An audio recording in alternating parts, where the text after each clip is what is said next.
Hello student, मैंने आपको पिछला वीडियो जो प्रोवाइड कराया था उसमें मैंने बताया था कि उत्पादन लागत क्या होती है। उत्पादन लागत का अध्ययन करने के लिए हम उसको कितने भागों में बांटते हैं। मैंने वहां पर आपको बताया था कि उत्पादन लागत को 3 भागों में बांटते हैं: स्थिर लागत, परिवर्तनशील लागत। सेकेंड, कुल लागत, औसत लागत, सीमांत लागत। और थर्ड जो था हमारा वह था मौद्रिक लागत और वास्तविक लागत। इस वीडियो में हम अध्ययन करेंगे कि कुल लागत, औसत लागत और सीमांत लागत क्या होती है। चलिए आइए देखते हैं कुल लागत, औसत लागत और सीमांत लागत। Total cost, average cost and marginal cost. पहले हम चर्चा कर लेते हैं कुल लागत का। कुल लागत को अब हम संक्षेप में टोटल कास्ट न करके केवल टीसी कहेंगे। कुल लागत से तात्पर्य किसी वस्तु का उत्पादन करने के लिए किए गए कुल व्यय से है। TC equal to TVC plus TFC. TC यहाँ पे टोटल कास्ट को दर्शा रही है, टीवीसी टोटल वेरिएबल कास्ट को दर्शा रही है और टीएफसी टोटल फिक्स्ड कास्ट को।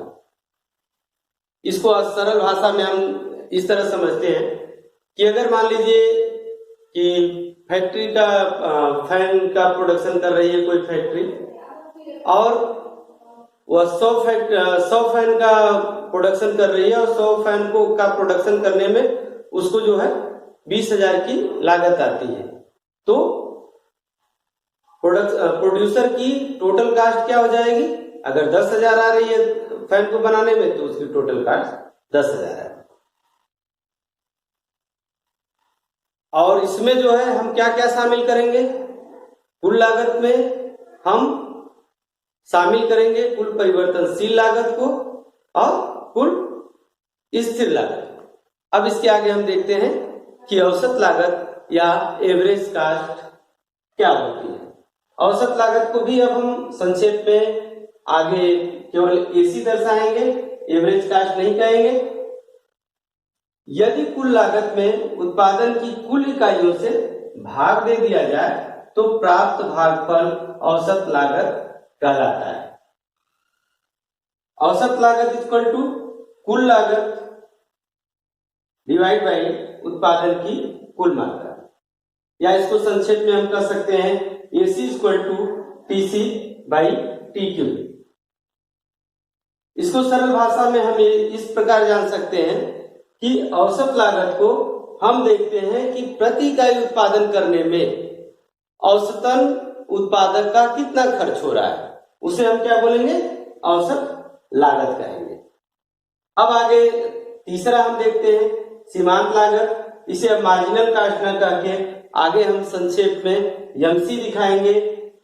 मार्जिनल कास्ट का तात्पर्य होता है एक अतिरिक्त इकाई के उत्पादन से कुल लागत में जो वृद्धि होती है उसे सीमांत लागत कहते हैं।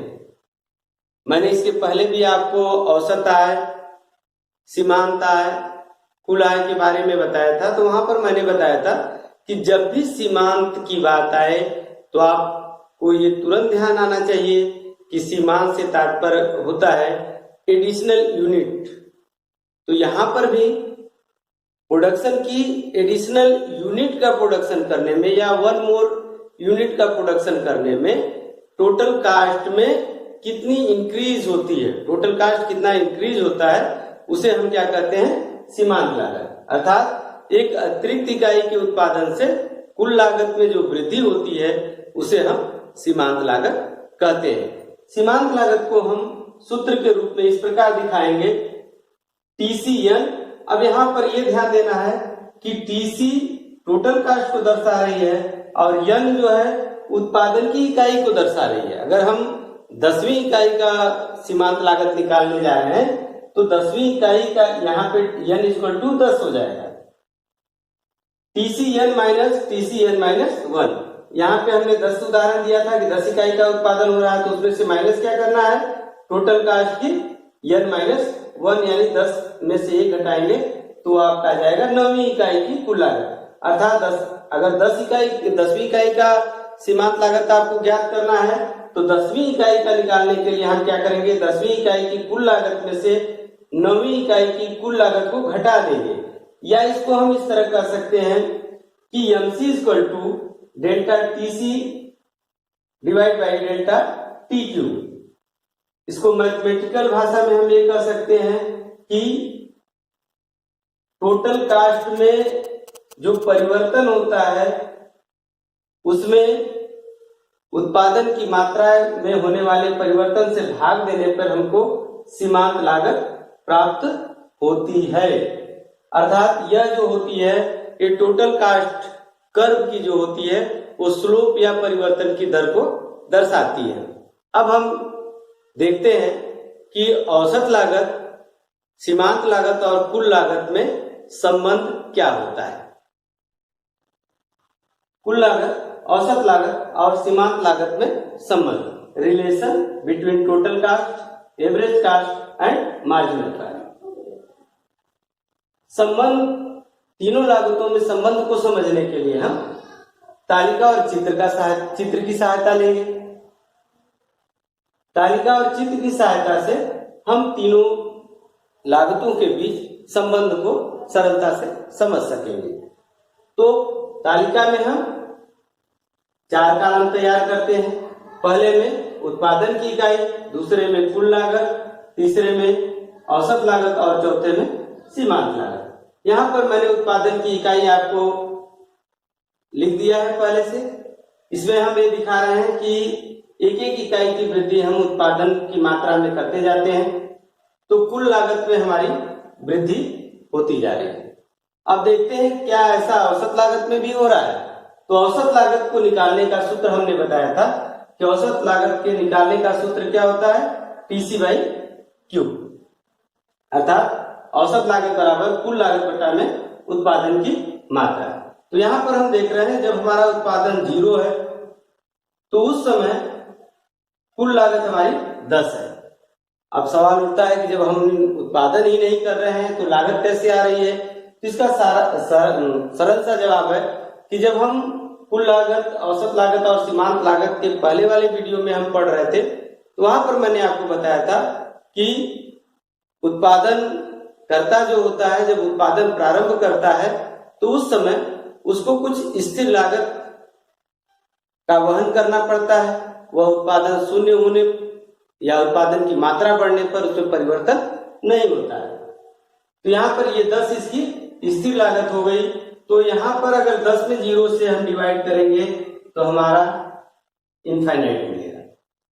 अब जब पहली इकाई का उत्पादन प्रारंभ होता है तो कुल लागत हमारी बढ़कर कितनी हो जाती है, 20 रुपए हो जाती है।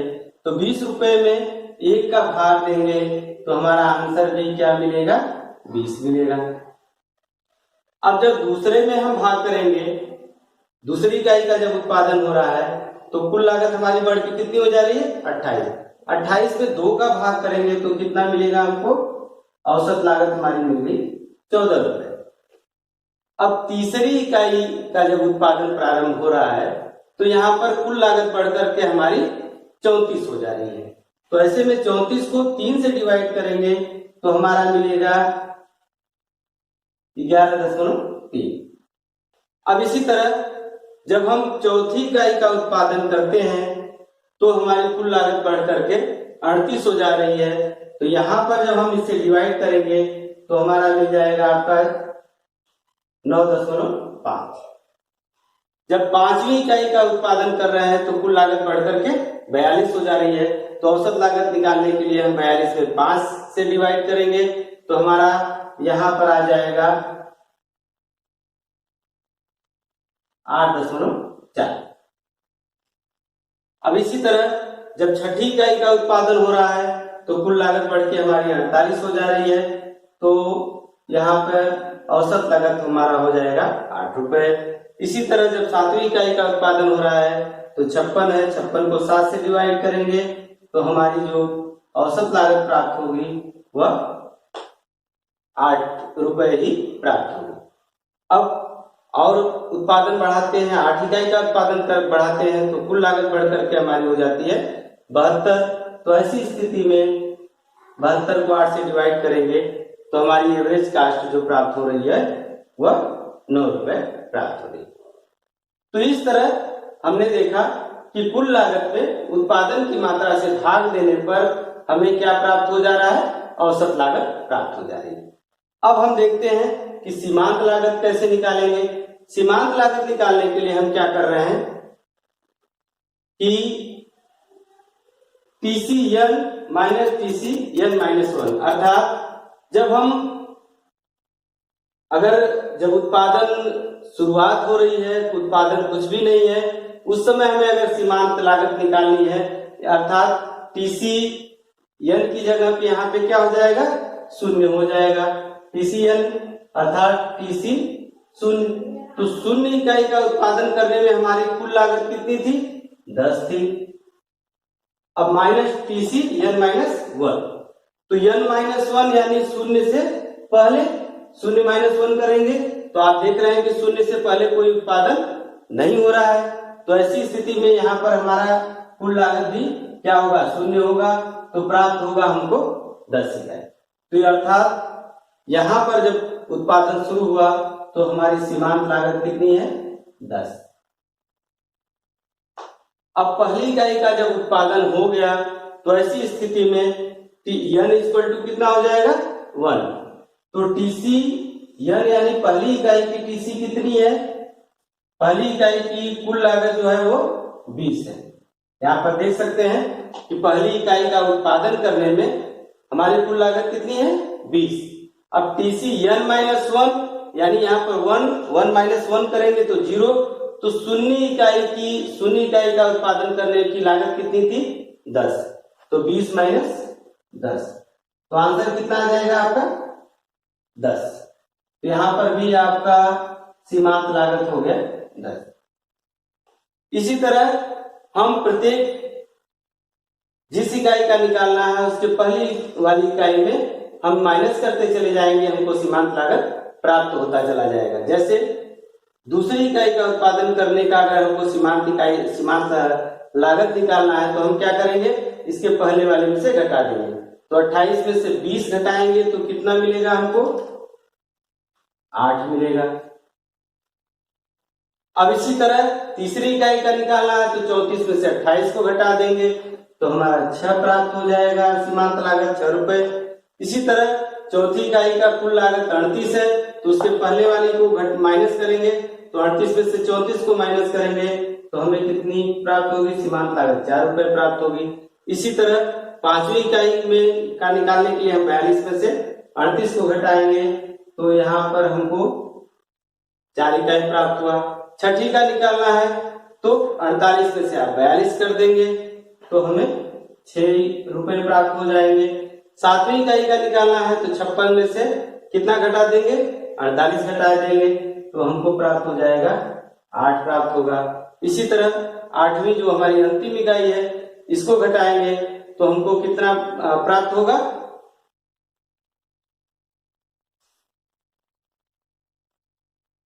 16 इकाई। तो इस तरह आप देख रहे हैं कि हमने आसानी से टेबल को बनाया। टेबल में हमने देखा कि औसत लागत निकालने के लिए हमने क्या किया, कुल लागत में उत्पादन की मात्रा का भाग दिया, और सीमांत लागत को निकालने के लिए हमने क्या किया कि TCN माइनस 1 का सूत्र लिया, अर्थात जिस इकाई का निकालना है उस इकाई की कुल लागत और उसके पहले वाली इकाई की कुल लागत को जब हम माइनस करेंगे उसमें से तो हमारी सीमांत लागत हमको प्राप्त हो जाएगी। अब हम देखेंगे कि इनके बीच संबंध क्या है, फिर हम चित्र के माध्यम से इस संबंध को देखेंगे। तो सीमांत लागत और कुल लागत, औसत लागत, तीनों में हम संबंध देख रहे हैं। तो यहाँ पर देखेंगे कि जैसे जैसे उत्पादन की मात्रा बढ़ रही है कुल लागत भी हमारी लगातार बढ़ रही है। औसत लागत पे अगर आप ध्यान देंगे तो ये पहले क्या हो रही है, ये औसत लागत भी हमारी क्या हो रही है, यहाँ पर लगातार यहां तक घटती जा रही है, छठी इकाई तक उत्पादन करने पे हमारी औसत लागत घट रही है, इसके बाद स्थिर हो जा रही है और फिर बढ़ना शुरू कर देंगे, इसके आगे बढ़ना शुरू कर देंगे। फिर हम सीमांत लागत को देख रहे हैं कि जब हमारी औसत लागत गिर रही है तो सीमांत लागत भी गिर रही है। अब इसमें ध्यान देने वाली बात यह है कि जब औसत लागत गिर रही है तो ध्यान देंगे हर बिंदु पर औसत लागत से सीमांत लागत कम है। यहाँ पे औसत लागत इनफाइनाइट है तो सीमांत लागत केवल 10 है। यहाँ पे औसत लागत जब 20 है तो सीमांत लागत 10 है। यहाँ पे 14 है तो सीमांत लागत 8 है। 11.3 है तो 6 है। ये स्थिति हमारी कहाँ तक है? छठी इकाई तक है। जब औसत लागत 8 है तो सीमांत लागत भी इससे कम है, 6 है। यानी जब औसत लागत गिर रही होती है तो सीमांत लागत भी गिरती होती है, परंतु वह औसत लागत से कम होती है। अब हम देखते हैं कि 7वीं इकाई पे जहां औसत लागत न्यूनतम है वहां पे सीमांत लागत उसके बराबर होती है। दो कंडीशन आपको मिली। फर्स्ट कंडीशन कि औसत लागत जब गिर रही होती है तो सीमांत लागत भी गिरती है परंतु औसत लागत से कम होती है। सेकेंड स्टेज आपको मिला कि जब औसत लागत न्यूनतम हो जाती है, सबसे कम होती है, तो सीमांत लागत उसके बराबर होती है। अब तीसरी कंडीशन को देखेंगे कि जब औसत लागत हमारी बढ़ने लगती है तो सीमांत लागत औसत लागत से अधिक हो जाती है। चलिए इसको हम जो है चित्र के माध्यम से भी समझ लेते हैं आसानी से।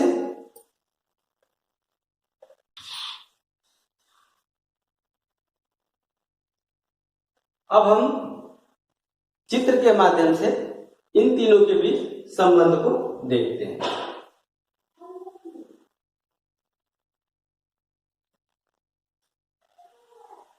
यहां पर ये हमारा y अक्ष हो गया। एक मिनट, हम इसमें तीनों को लेना है हमको, इसको हम दो पार्ट में बना लेते हैं ताकि आसानी से हमको जो है तीनों का संबंध दिखाई दे।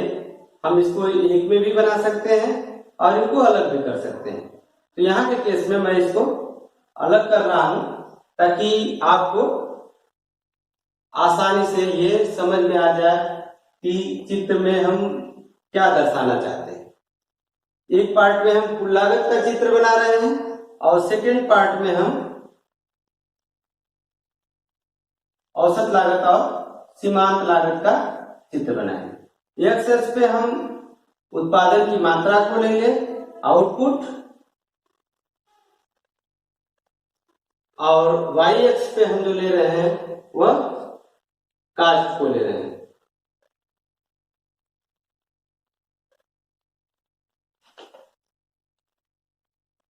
यहां पर हम जानते हैं कि मूल बिंदु से कुल लागत को नहीं बनाएंगे क्योंकि उत्पादन शून्य होने के बावजूद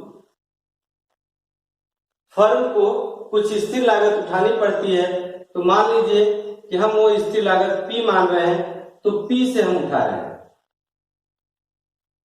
तो यहां पर हम ड्रा करेंगे कि हमारी कुल लागत जो है वह घटती दर से बढ़ रहा है। यहां पर हम इसको स्थिर कर दे रहे हैं। यहां पे हमारी स्थिर हो गई, फिर यहां से इसको बढ़ती दर से बढ़ गई।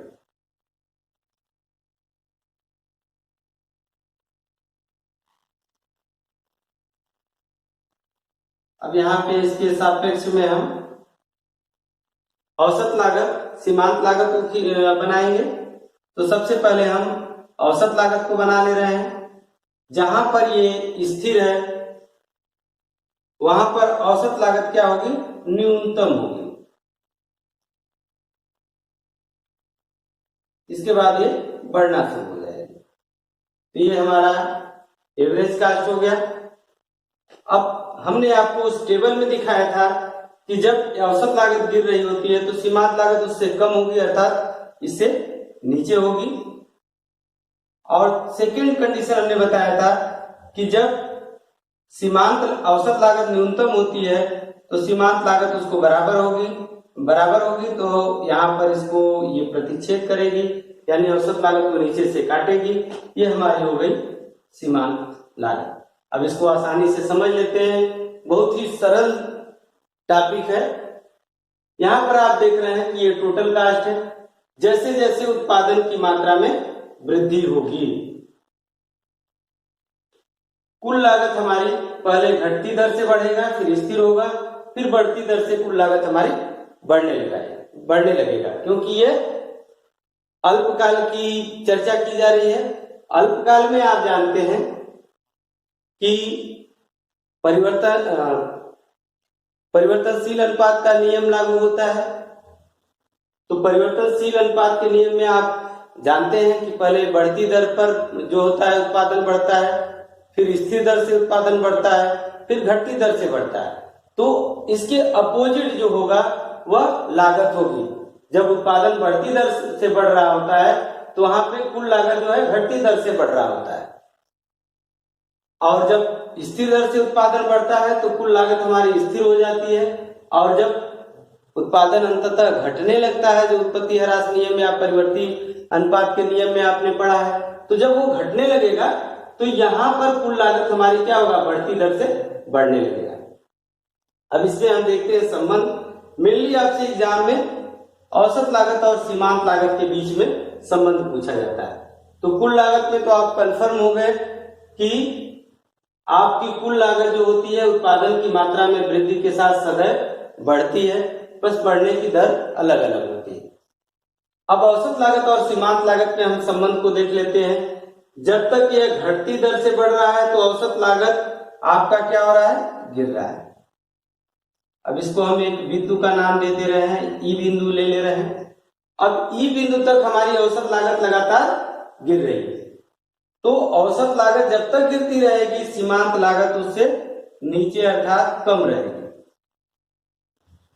और जब औसत लागत न्यूनतम होती है तो वहां पर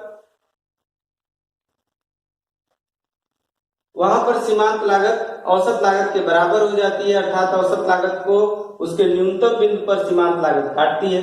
और जो तीसरी कंडीशन हो गई, फर्स्ट कंडीशन हमारी ये है, सेकेंड कंडीशन ये है, और थर्ड इसके बाद की स्थिति है कि जब औसत लागत बढ़ने लगती है तो सीमांत लागत भी बढ़ती है, परंतु वह औसत लागत से अधिक होती है, या चित्र में आप कह सकते हैं औसत लागत से ऊपर होती है। तो ये तीन रिलेशन आपको मिले। फर्स्ट, जब औसत लागत डिक्रीजिंग है, औसत लागत गिर रही है, तो सीमांत लागत भी गिरती है। सीमांत लागत भी गिरती है, परंतु सीमांत लागत जो होती है मोर देन औसत लागत, सीमांत लागत औसत लागत से अधिक होती है। सेकेंड कंडीशन हमने देखा कि जब औसत लागत न्यूनतम होती है तो या कुल लागत की बढ़ने की दर जो होती है वो स्थिर होती है, तो वहां पे औसत लागत और सीमांत लागत बराबर होते हैं। थर्ड कंडीशन हमने देखा कि जब औसत लागत इंक्रीज करती है, बढ़ रही होती है, तो सीमांत लागत भी बढ़ रही होती है। परंतु सीमांत लागत जो होती है, यहाँ पे हम लोगों ने मैंने आपको उल्टा बता दिया। यहाँ पर जब औसत लागत गिर रही होती है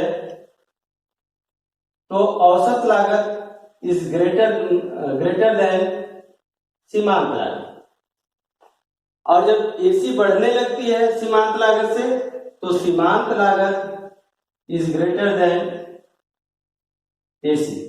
अर्थात तीनों कंडीशन फिर से हम एक बार देख लेते हैं, कंफ्यूजन हो गया था कि जब औसत लागत हमारी गिर रही है तो सीमांत लागत भी गिरती है, परंतु औसत लागत जो होती है वो सीमांत लागत से अधिक होती है, अर्थात औसत लागत ऊपर होता है, सीमांत लागत नीचे होती है।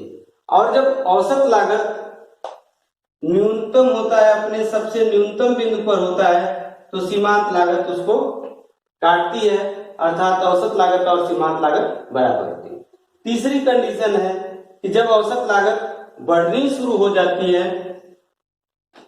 तो सीमांत लागत भी बढ़ती है, परंतु सीमांत लागत जो होती है वो औसत लागत से ऊपर होती है।